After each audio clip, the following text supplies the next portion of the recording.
Hi everybody, it's Tom from Vehicle Visionary. Today I'm going to show you how easy it is to use the cameras on the 2023 Honda Pilot Elite. You'll also find this feature on the Trail Sport, but here's all you have to do. You'll notice that nothing is on the screen right now. What I'm going to do is push this button. In fact, I'll show you in real time, and there we go. Our cameras come up.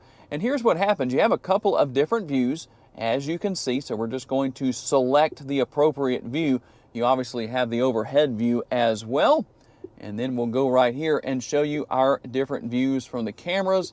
A very simple process. When you go into reverse, you're going to have the rear view camera.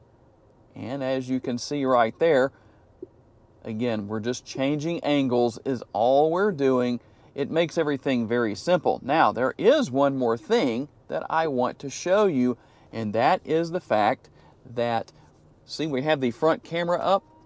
You also have a front camera washer, and all I did was run the windshield washer fluid by pulling back on the lever right here that controls the windshield wipers and the rear window wiper. And here's the thing to that.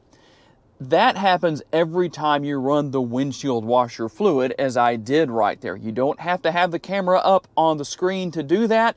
That's how easy everything is to use. And if you notice that flickering effect right there on the screen, that has to do with the shutter speed of my GoPro. Nothing to do with the Honda Pilot or Honda's technology. It's just a common problem with these GoPro cameras. But that is how easy it is to use the cameras on the 2023 Honda Pilot Elite.